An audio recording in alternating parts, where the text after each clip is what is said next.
हरे हरे कृष्ण कृष्ण कृष्ण हरे हरे।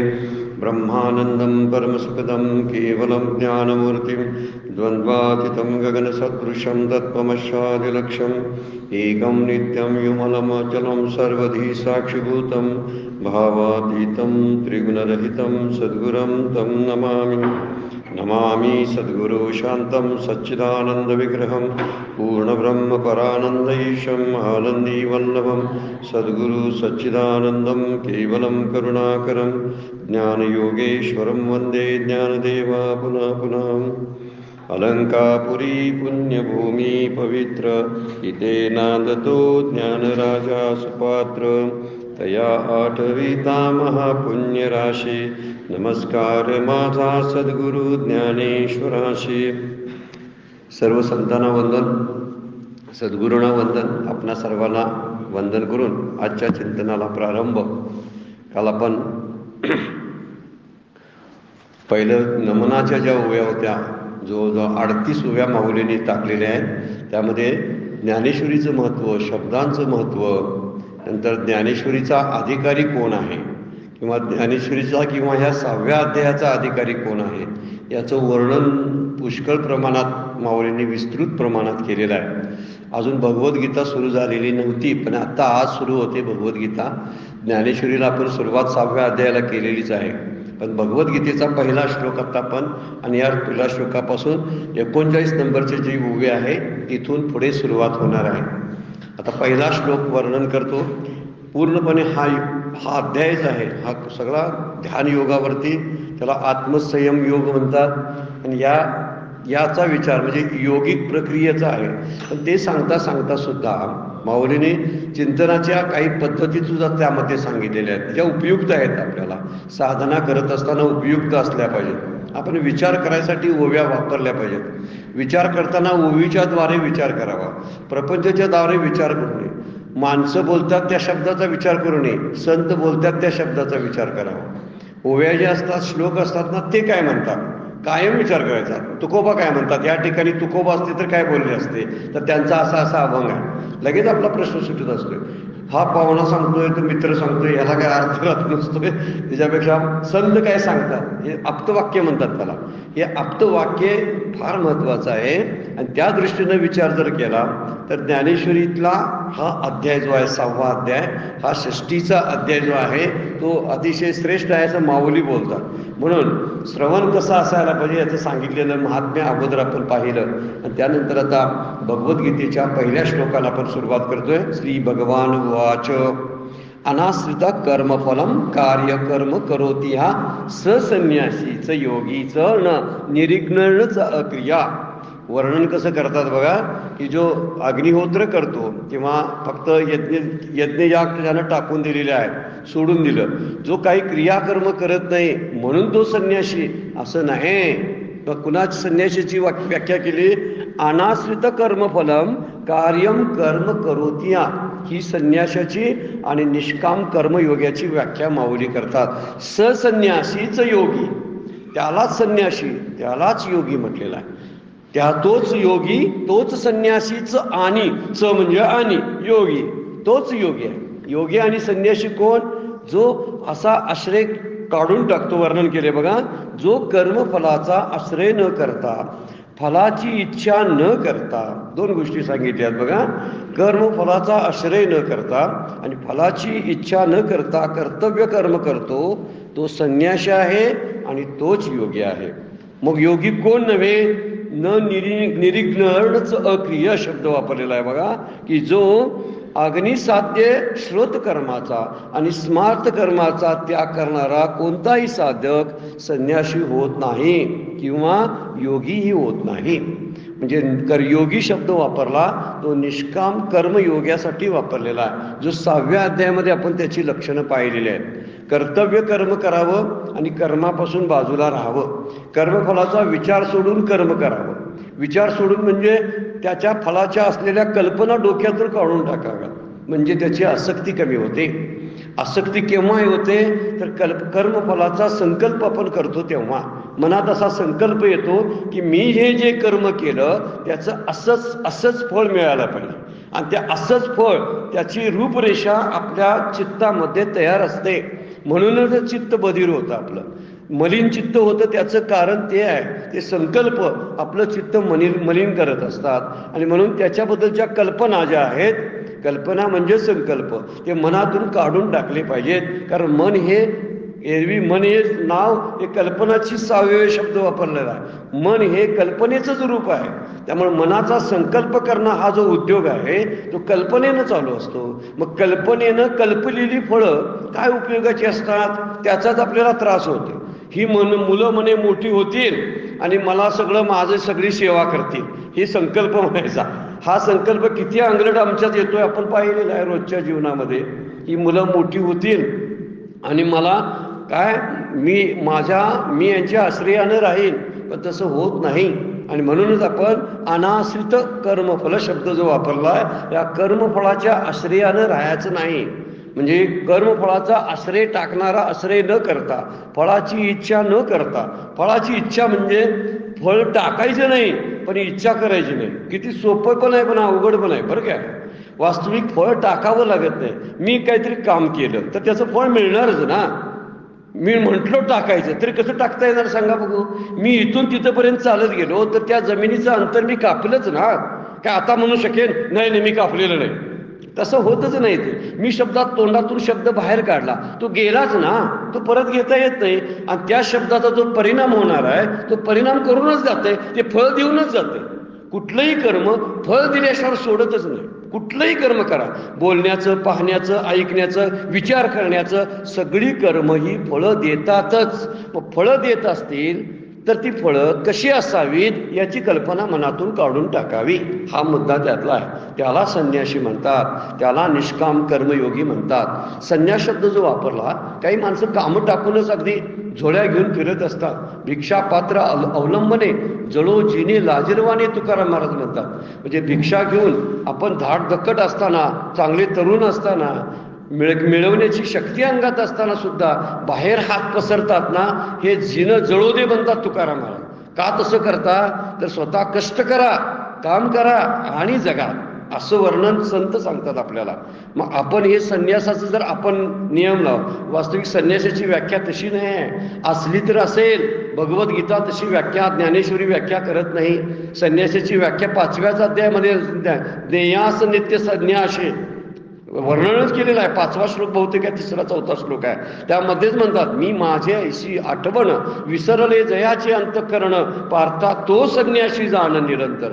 ही संन्यासाची व्याख्या सगळ्या भारतीय संस्कृतीच्या वाङ्मयामध्ये फक्त ज्ञानेश्वरीमध्ये सापडते बरं काय. ही इतकी सोपी आणि विचार करायला गेल्यावर फार कठीण. काही सोडू नका म्हणतात माऊली, मी आणि माझं सोडा. म्हणजे घरात बसून सोडता येते की नाही, येतं.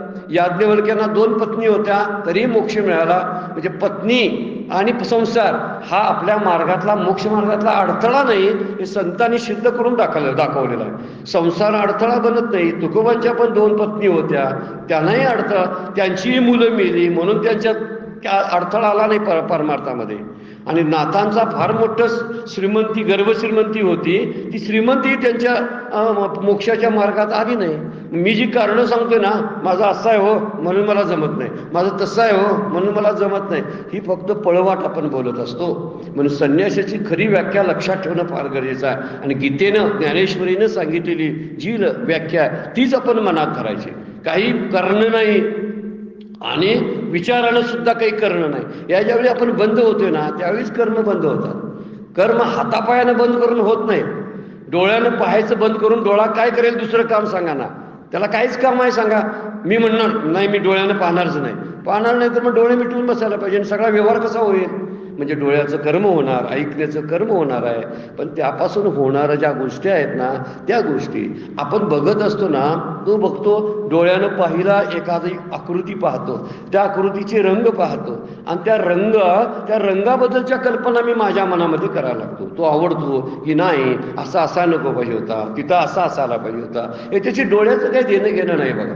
डोळे आपल्याला तुम्हाला दाखवून देतात, पण दाखवल्यानंतर त्या प्रतिक्रिया डोळा घ्या असं म्हणत नाही, आपणच घेतो त्या प्रतिक्रिया. तो जीव किंवा अंतःकरण नावाचं जे एक गोष्ट आतमध्ये आहे ना, ते सगळ्या त्याची काय करत असतं, ॲनालिसिस करत असतं. हे असं नाही असं आहे, तसं नाही तसं आहे. इंद्रिय कुठलं ॲनालिसिस करत नाही बरं का. कानानं समजा ऐकलं, रामकृष्ण हरी ऐकलं, तर रामकृष्ण हरी ऐकलं ते आपल्याला चांगलं वाटावं की वाईट वाटावं हे कान ठरवत नाही. आपल्याला सोडतो तो फक्त काम करतो आणि रिकाम होतो. आपण ठरवतो हे काय बरोबर नाही, हे वाईट आहे, हे चांगलं आहे, हे आपण आपलं अंतःकरण ठरवत असतं. म्हणून इथं निष्काम कर्मयोगी आणि संन्यासी हे दोघं समान आहेत असा हा पहिला श्लोक आपल्याला सांगतो. हे 5व्या अध्यायाचा जिथं शेवट केलाय ना तिथं 6व्या अध्यायाची सुरुवात बरोबर त्याला जुळवून ठेवलेली आहे. म्हणून वर्णन करताना म्हणतात की जो कर्मफलाचा आश्रय न करता आणि फलाची इच्छा न करता कर्तव्य कर्म करतो. कर्तव्य कर्म केलीच पाहिजेत, त्यासाठीच भगवद्गीता भगवंतानी अर्जुनाला सांगितलेली आहे. सांगायचा उद्देशच काय आहे सांगा बघू. आणि सांगण्यासाठी परिस्थिती पण भगवंतानीच निर्माण केलेली आहे. परिस्थिती सुद्धा भगवद्गीता सांगण्याची वातावरण ज्याला आपण म्हणतो ना, ॲटमॉस्फिअर जे निर्माण केलं ते भगवंतानीच केलेलं आहे. नाहीतर पहिल्यांदाच माझा रथ तू आता मध्यभागी उभा कर असं ज्यावेळी अर्जुनानं सांगितलं, रथ घे आणि तिथं उभा कर, त्यावेळी तो रथ नेला. तो ठेवताना सुद्धा कुणाच्या पुढ्यात ठेवला बघा, नेऊन जर जिथूनच बरोबर भीष्माचार्य, द्रोणाचार्य आणि कृपाचार्य दिसतील तिथंच रथ उभा केलेला आहे. त्यांनी जर तोच रथ जर दुर्योधनाच्या, दुःशासनाच्या पुढं, शिशुपालाच्या पुढं जर उभा केला असता, अर्जुनाला गीता सांगायची लागली नसती, चालूच बाण मारायला केलं असतं त्यानं, कारण दिसणारा शत्रू आहे ना डोक्यापुढं. पण तसं केलं नाही भगवंतानी. भगवंतानी तो रथ उभा केला, तो जिथं त्याला मोह निर्माण होईल त्याच ठिकाणी. म्हणून अर्जुनाला गीता सांगण्यापेक्षा जगाला भगवंतांना गीता सांगायची होती असा त्यातून अर्थ अगोदर बरोबर निघतो. आणि ह्याचाच अर्थ आपणही घ्यायचा, हे अर्जुनासाठी सांगितलेली गीता नाही, माझ्या जगण्याचं तत्वज्ञान आहे. जीवन कसं जगावं याचं सगळी भाषा आपल्याला गीतेमध्ये बघायला मिळते, ज्ञानेश्वरीमध्ये बघायला मिळते. म्हणून त्या दृष्टीनं अभ्यास करावा. जगावं कसं आणि उत्तर प्रगत जीवन कसं जगावं याचा एक फॉर्म्युला आपल्याला भगवद्गीतेमध्ये सापडतो. म्हणून आपण बघताना एक पारमार्थिक तत्वज्ञान आहे, धार्मिक तत्वज्ञान आहे, हा हिंदू धर्माचा आद्यग्रंथ आहे म्हणून त्याच्याकडे पाहू नये. हे माझ्या जगण्याची कला या ग्रंथामध्ये आहे. आणि मी कसं जगावं, बोलावं कसं, वागावं कसं, नातेगोत्यांशी कसे संबंध ठेवावेत, कसे तोडावेत, सगळं वर्णन बरोबर सांगितलेलं आहे. आणि ते आपल्याला उपयुक्त आहे. म्हणून भगवद्गीतेचा आणि ज्ञानेश्वरीचा या दृष्टीनं विचार करायचा. आणि या दृष्टीनं विचार करायला लागलो आपण ही निष्काम कर्मयोगी होतो. कारण काय मागणं नाही ना, त्यांच्याकडे काय मागितलं नाही. मला जगायचं एक शास्त्र म्हणून मला शिकायला लागलो, माझ्याकडून त्याच्याकडून काय घ्यायचं नाही आहे. आणि आपोआप तो मोक्षाचा बरोबर अधिकारी बनतो. कारण हळूहळू तो टप्पाच आहे. कर्मयोगातून बरोबर तो उपासनेतून, भक्तिमार्गातून सगळी हळूहळू ज्ञान मार्गामध्ये प्रवेश करतो. गीतेचं आणि ज्ञानेश्वरीचं तत्वज्ञान तसंच आहे. म्हणून जो अग्निसाध्य म्हणजे त्याला स्रोत कर्म म्हटलेला आहे. परमपूज्य खंदारकरांनी अर्थ करताना तसा केला आहे की श्रोत कर्माचा आणि स्मार्थ कर्माचा त्याग याला सोपी भाषा आहे बघा. उपासनेचा त्याग करणं, नाम टाकून देणं. कशाला मला नाम घ्यायला लागते, आता मी वेदांताचा अभ्यास करायला लागलोय. उपनिषदामध्ये कुठं नाम सांगितलंय? नाही सांगायला. उपनिषदामध्ये नामाचा उल्लेखच नाही, नाम घ्या असं. कारण उपनिषदाची भाषा विचाराची आहे, इथं कर्तृत्वाची नाही, कर्माची नाही आहे. तिथं कर्म टाकून दिल्यानंतर उपनिषद सुरू होतात. म्हणून तिथं नामाचे आणि उपासनेचा उल्लेखच नाही. म्हणून काही जण असं होऊ शकतं की मी आता वरच्या लेवलचा अभ्यास करायला लागलोय, उपनिषदाचा किंवा जे वरचे आहेत ब्रह्मसूत्राचा अभ्यास करायला लागलो, म्हणून मला आता नाम घ्यायची, उपासना कर्म करायची काय गरज नाही. पण तो टाकतो तो संन्यासी नव्हे किंवा तो निष्काम कर्मयोगी नव्हे असं म्हणतात. गीताच सांगते. काय म्हणतात ते की जो सत्योगीचं निरीक्षणच अक्रिया, 2 शब्द वापरलेला आहे. जो अग्निहोत्रासारख्या क्रिया म्हणजे उपासना कर्म. जो उपासना कर्म त्याचा त्याग करणारा संन्यासी होत नाही.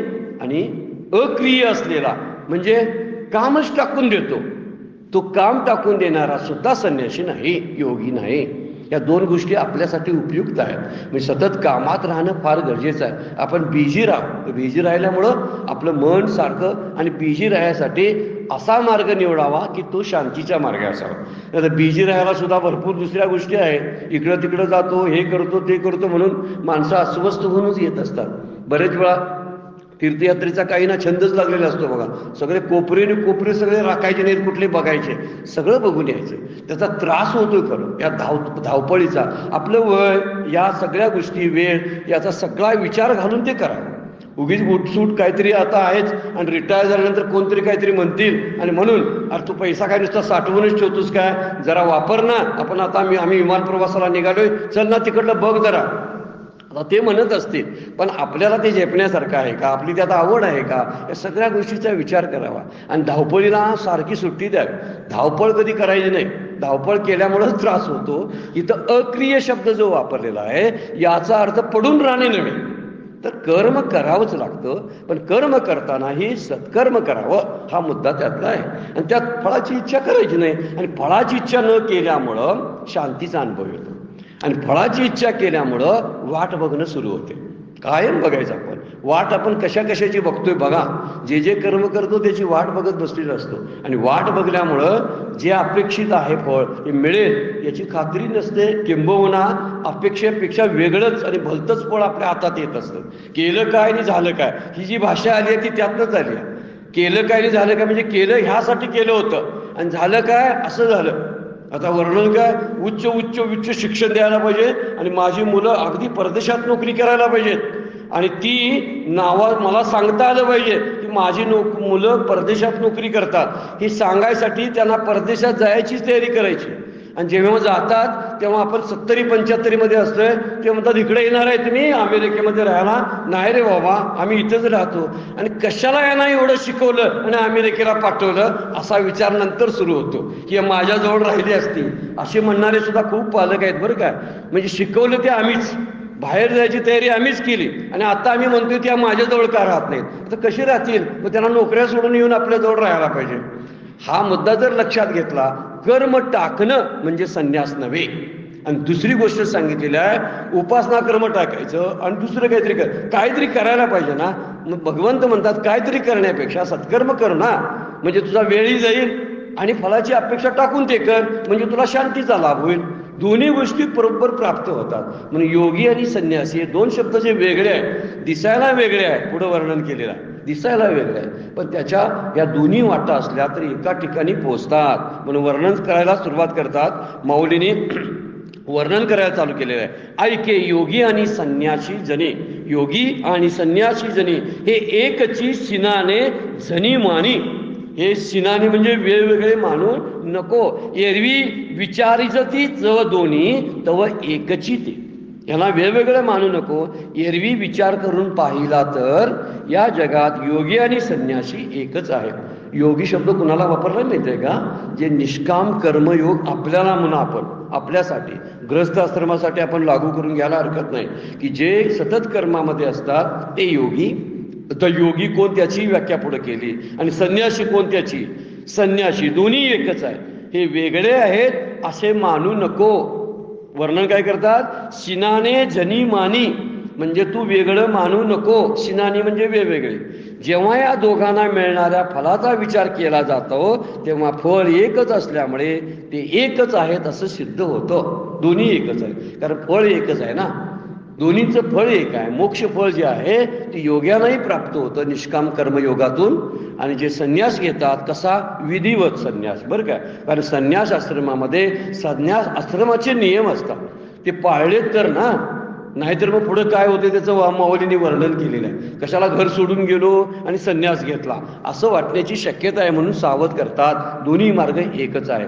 जिथं आहात तिथं तो संन्यासच आहे, फक्त त्या ठिकाणी फलाची अपेक्षा न करता काम करत राहणे हा संन्यासच आहे असं माऊलींचं सांगणं आहे. म्हणून म्हणतात ते दोन्ही एकच आहेत आणि दोन्हींना वेगवेगळं मानायचं नाही. म्हणून सगळे एक जर असतील तर कुठली तरी वाट एक निवडावी.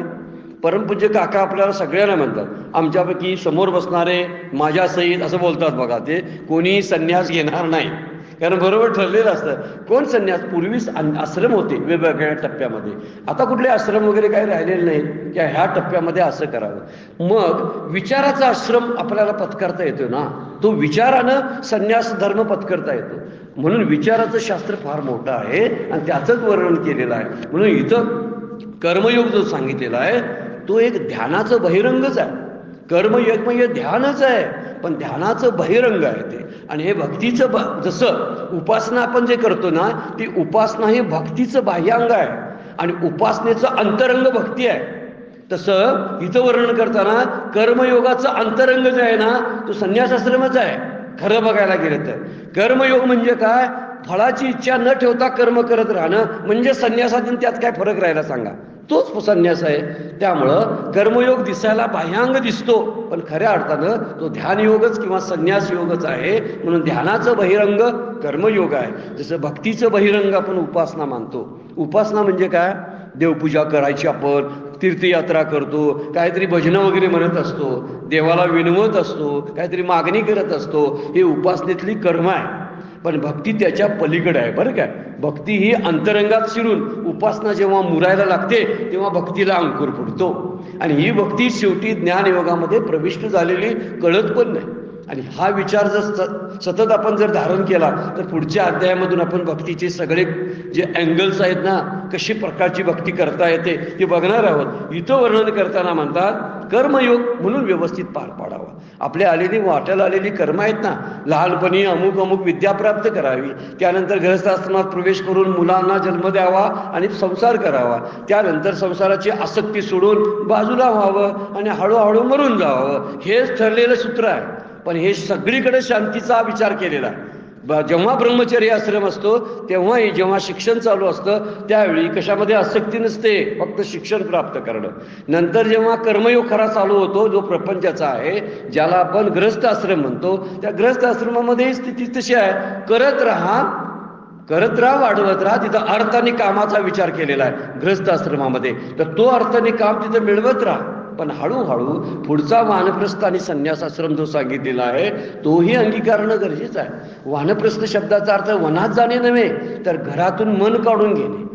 विचार करण्यासारखा विचार आहे हा, लक्षात ठेवणं फार गरजेचं आहे. घर सोडून वनात जाणे नव्हे, तर घरातला विचार सोडून घरातच राहणे. हा विचार ज्याला कळला ना, त्याचं सगळं जमलेली असते, घडी बरोबर जमलेली असते. सुनांच्या बारीक सारीक गोष्टीमध्ये सारखं लक्ष करायचं म्हणजे वानप्रस्थ नव्हे बरं काय, तो गृहस्थाश्रमच आहे. मग गृहस्थाश्रम सोडलायच कधी? सगळं सुनेचं सगळं ते बघायत बसायचं, मुलांना सारखं सूचना देत राहायचं, आम्ही असं केलं नाही म्हणायचं. खूप वृद्ध झालं की अशा गोष्टी सुचायला लागतात. म्हणजे खट्याळपणा चालू होतोय वृद्धत्वामध्ये. जो बालपणातला खट्याळपणा असतोय ना, तो वृद्धत्वामध्ये यायला लागतो आणि तशा पद्धतीने सुरू होतं आणि त्याचा त्रास लोकांना व्हायला लागतो. म्हणून लोक म्हणतात यांना घेऊन जावा. विचारतात त्या ट्रॅव्हल कंपनी जे असतात, एजन्सी आहेत ना काही चौधरी कंपनी सारख्या, त्यांना म्हणतात कधी तुमची ट्रिप आहे? आई बाबांना ह्या वर्षी पण पैसे भरतो बघा. पैसे भरतो म्हणजे त्यांना तीर्थयात्रा घडवायची नसते, यांचं घरातलं दुखणं त्यांना बाहेर घालवायचं असते. ते जाऊ देत एकदा 15-3 आठवडं तरी डोक्याला जरा शांतता मिळेल या अर्थानं ती घडवत असतात. असा विचार होऊ नये कधी. स्वतःच तो आश्रम स्वीकारायचा, घरातच राहायचं पण वनात राहिल्यासारखं. हा मुद्दा त्यातला महत्वाचा आहे. घरातच राहून आपण वनाचा अनुभव जर घ्यायला लागलो, कशातही लक्ष नाही. हा खरा वानप्रस्थ आहे आणि संन्यासी त्यातलाच आहे. हे वर्णन करताना आपले कर्मयोगातली कामं आहेत व्यवस्थित पार पाडावीत. उपासना मनापासून करावे म्हणजे भक्तीत आणि ज्ञानात आपोआप प्रवेश होतो.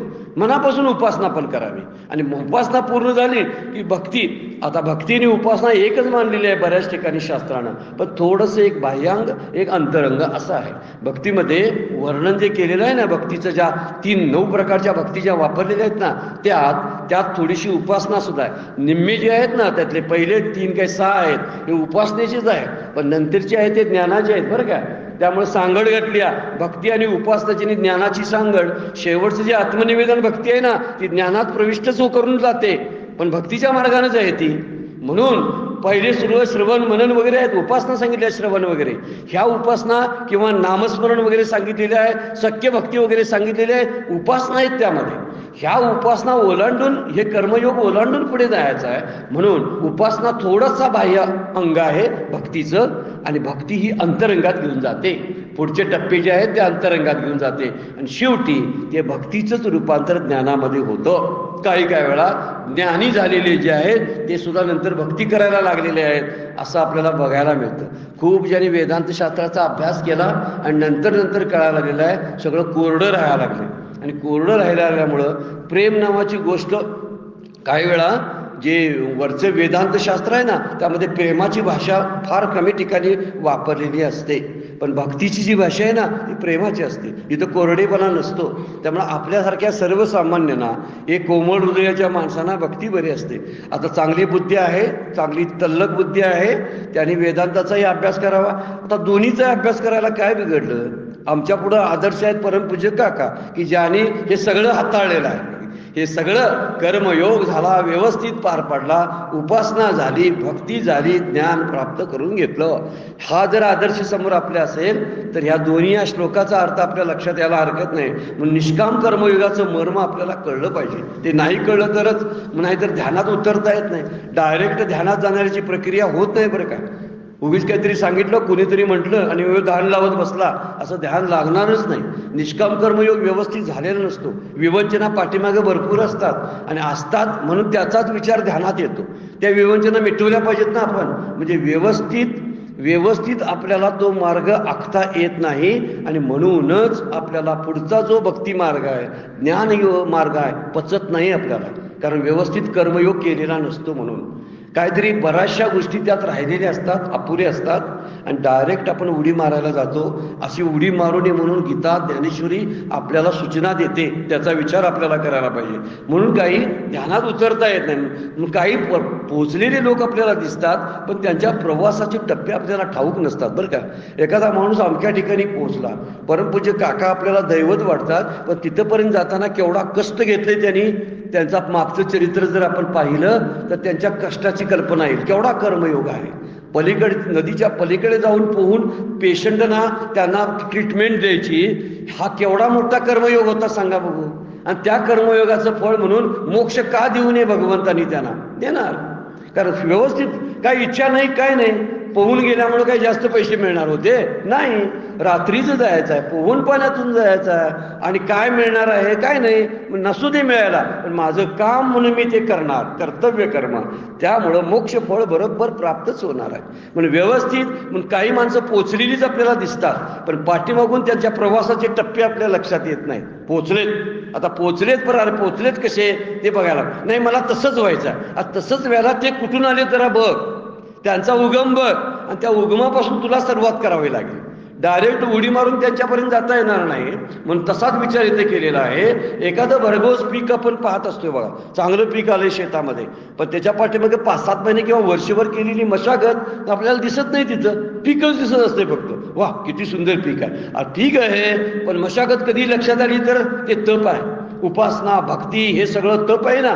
एक निष्काम कर्मयोग, ह्या सगळ्या तपातून आपण जायला लागतं. म्हणजेच या परमार्थाचं म्हणजे मोक्षाचं भरघोस पीक आपल्या हातात मिळत असतं. त्याशिवाय डायरेक्ट टप्पा ओलांडून जाता येणार नाही. म्हणून विचारतो आहे की त्या हळूहळू आपल्याला उपासनेच्या मार्गानं, भक्तीच्या मार्गानं, निष्काम कर्मयोगाच्या मार्गानं माऊली तिकडेपर्यंत घेऊन जातात. आणि म्हणून म्हणतात संन्यास आणि योगी हे एकच आहेत, अंतिम साध्य त्यांचं एकच आहे. म्हणून कारण शेवटी जे फळ मिळणार आहे ते दोघांना मोक्ष फळच आहे. म्हणून विचारानं विचार जर केला तर म्हणतात माऊली, एरवी विचारच ती जवळ दोन्ही तव एकची ते, दोन्ही एकच आहे.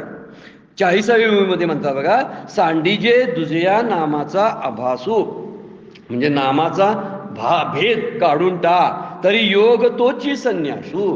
दोन्हीनं नाव वेगळं आहे. एकाला निष्काम कर्मयोग म्हणतात आणि याला एकाला संन्यास म्हणतात. फक्त शब्दाचा फरक आहे म्हणतात. तरी योग तोची संन्यासू, पाहता ब्रह्मी नाही अवकाशू, दोन्ही माझी. दोन्हीमध्ये कुठल्याही प्रकारचा संन्यास आणि संन्यास तोच योग आहे. कारण तत्वता पाहिलं तर कर्मयोगी आणि कर्मसन्यासी दोघे ज्ञान झाल्यावर ब्रह्म होत असल्यामुळे अखंड ब्रह्मस्वरूपात भेदाला अवकाश नाही. जिथं ब्रह्मापर्यंत पोचतात ना, त्या ब्रह्माच्या ठिकाणी कुठल्या प्रकारचा भेद नाही. मग भेद नाही म्हणजे समजा 2 नद्या आहेत, वाहायला लागलेत. कुठली तरी एक पश्चिमी वाहिनी आहे, एक दक्षिणी वाहिनी आहे, पण जाताना समुद्राला जातात ना. मग नाव असतील त्यांची, एक दूधगंगा, एक पंचगंगा, वेदगंगा, नावं वेगळी असतील पण पोचण्याचं ठिकाण एकच आहे. म्हणून इथं वर्णन करताना म्हणतात सांडिये दुजिया नामाचा आभासू. हा आभास आहे. फक्त 2 नावं दिलेली आहे. एकाला योग नाव दिलं, एकाला संन्यास म्हटलं. परंतु तरी योगी तोची संन्यासू. योगी जो आहे कर्मयोगी तोच कर्मसन्यासी आहे. म्हणजे कर्मसन्यास आणि कर्मयोग 2 वेगवेगळे नाही. जर विचार केला तर कळतो.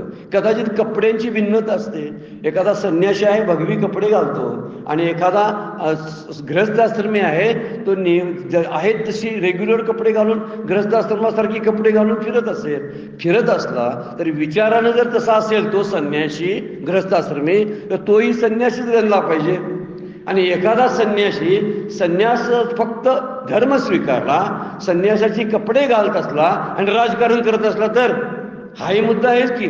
म्हणजे अजूनही त्याच्याबद्दलची जी आसक्ती आहे, प्रपंच आसक्ती गेलेली नाही, काहीतरी वेगवेगळं करत असतात. ज्यांच्याकडून आपण वैराग्य शिकायचं त्यांच्याकडे बघितलं की वाटतंय कपड्यात वैराग्य दिसतं, पण कपड्यात नुसतं वैराग्य असून करायचं काय? अंतरंगातलं वैराग्य पाहिजे ना. आपण कपड्यातल्या वैराग्याकडे बघून उपयोग नाही, म्हणून इथं वर्णन करतात योगी तोची संन्यासू. दोन्हीमध्ये नामाचा फक्त फरक आहे.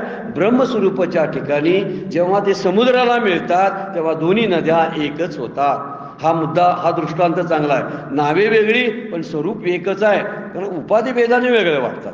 भेद कशाचा आहे? उपाधीचा आहे. उपाधी कसली आहे? नामाची उपाधी आहे. कसली पण उपाधी असू शकते. कुणाला नामाची असते, कुणाला पदाची असते, कुणाला शरीराची असते. शरीर भिन्नता सुद्धा असते. एखादं शरीर आहे इकडं तिकडं आहे, दुसऱ्याचं चांगलं आहे, एकाचं वाईट आहे, वेगळा आहे, पण शेवटी जो आहे ना त्यातला आत्मा जसा एकच असतो, तसाच प्रकार इथं वर्णन केलाय. नामाच्या उपाधी भेदाने वेगळ्या आहेत, पण उपाधी जर काढली तर दोन्ही एकच आहेत. म्हणजे सुवर्ण आणि अलंकार, जल आणि तरंग, तंतू आणि पट, अशी वेदांतानं उदाहरणं दिलेली आहेत. दोन्ही एकच आहे. तंतू म्हणजेच कापड, सूत आणि कापड यांच्यामध्ये भिन्नता नाही. पाणी आणि पाण्याचे तरंग यांच्यामध्ये भिन्नता नाही. सुवर्ण म्हणजे सोनं आणि अलंकार हे दोन्ही भिन्न नाहीत, एकच. तसं योग आणि निष्काम कर्मयोग आणि म्हणजे कर्मयोगी आणि संन्यासी, कर्मसन्यासी दोघंही एकच आहेत. हे उपाधी भेदानं फक्त वेगळे. त्यासाठी दोन दृष्टांत पुढच्या दोन ओळीमध्ये देतात बघा. जैसे नामाचिनी अनारिसेपणे एका पुरुषा ते बोलावणे, का दोही मार्गी चाने एकची ठाया. एकच पुरुष आहे पण त्याला नाम भेदाने वेगळी नाव पडतात बघा. जसे एकाच पुरुषाला काका, मामा अशा नावाच्या भेदानं बोलवलं जातं. पुरुष एकच असतो पण त्याला नाव देतात, काका किंवा मामा म्हणतात, बाबा म्हणतात, वेगवेगळे. किंवा काही ठिकाणी मार्ग दोन असतात पण दोन्ही मार्गाने एकाच स्थानाला जाणे असतो. दोन्ही मार्ग असतात, त्याच ठिकाणी जात असतात, पोचत असतात. फक्त ते मार्ग भिन्नता कशामुळं? दोन मार्ग, त्याला देशकालाची मर्यादा फक्त असू शकेल, वस्तूची मर्यादा असेल, पण जिथं पोचायचं आहे ते मात्र ठिकाण एकच आहे. उपाधी टाकल्या की आहे तसं आपण मूळचा माणूस होतो. काका नावाची उपाधी टाकली, मामा नावाची उपाधी टाकली तर माणूस पुरुष एक, तो पुरुष म्हणूनच फक्त शिल्लक राहत असतो, अन्य काहीच नाही. नाती टाकली की उपाधी गेली की मूळची स्थिती राहते. तसं नद्या सुद्धा आपल्या उपाध्या टाकतात आणि समुद्र रूप होत असतात बघा. त्यामुळे नामभेदानं उपाधी भेदानं वाटत असेल म्हणून वेगवेगळे वाटतात, ते नामभेदानं. म्हणून दोन दृष्टांत दिले आहेत 41 आणि 42व्या ओळीमध्ये. पुढचे बघा 42 ओळीमध्ये सुद्धा तसाच. ना तरी एकची उदके सहजे परी शिनाना घटी भरीजे. शिनाना म्हणजे वेगवेगळ्या, घटी म्हणजे वेगवेगळ्या भांड्यामध्ये भरलं पाणी.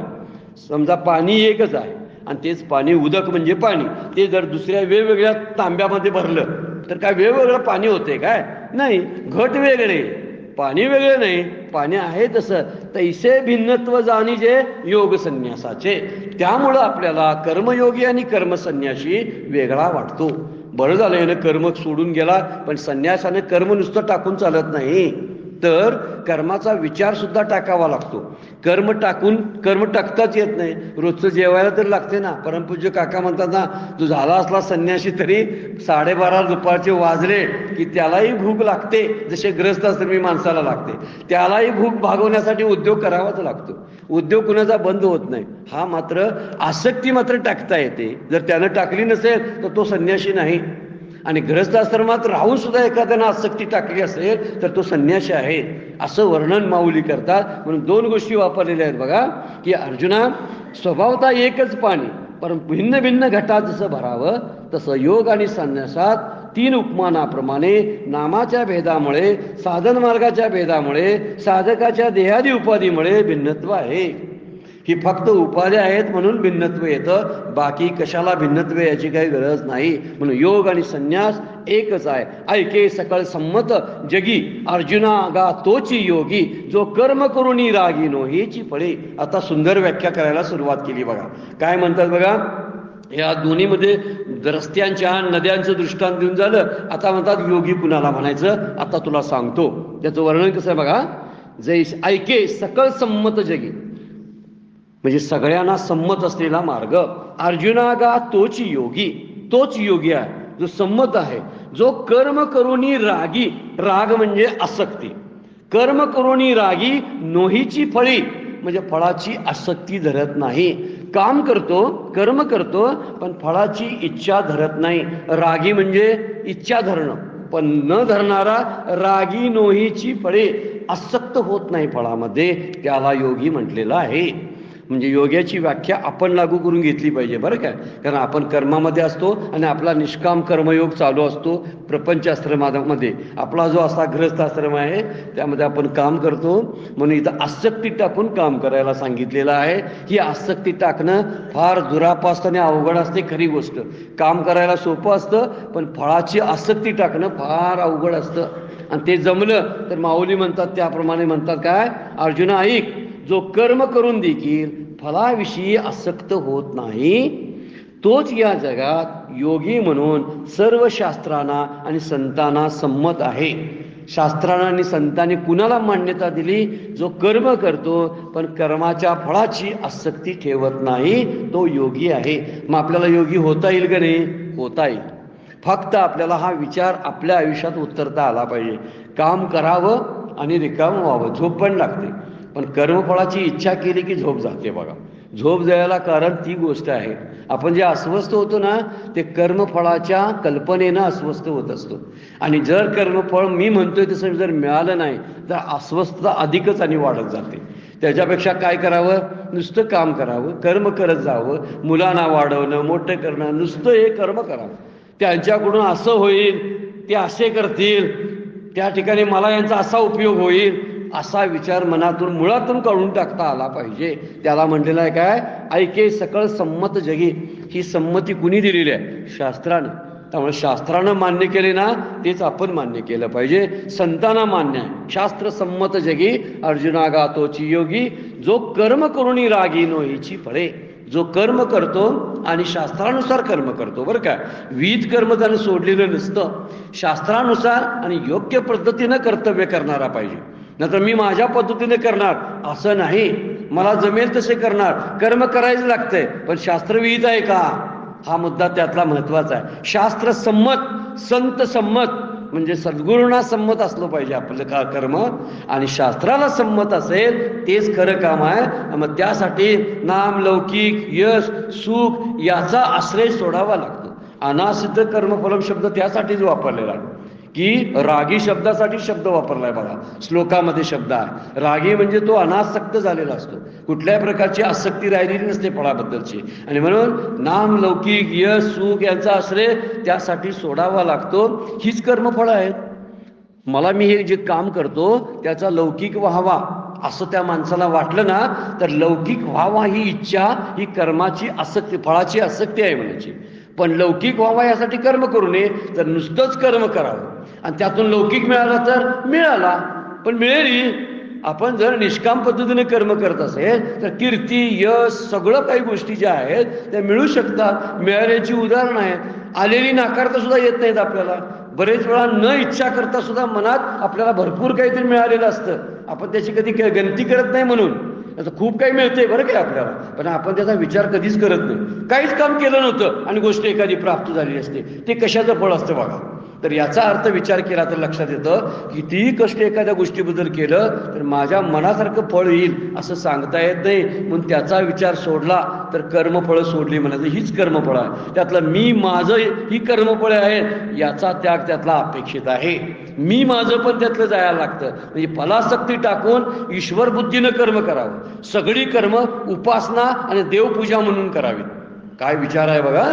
कुठलंही कर्म असू दे, मुलांना वाढवण्याचं कर्म आहे तर ही देवपूजा मी करतोय, हा मुद्दा जर आपण लक्षात ठेवला ना तर मग आपण अपेक्षा काही ठेवत नाही बघा कुठल्याही बाबतीमध्ये.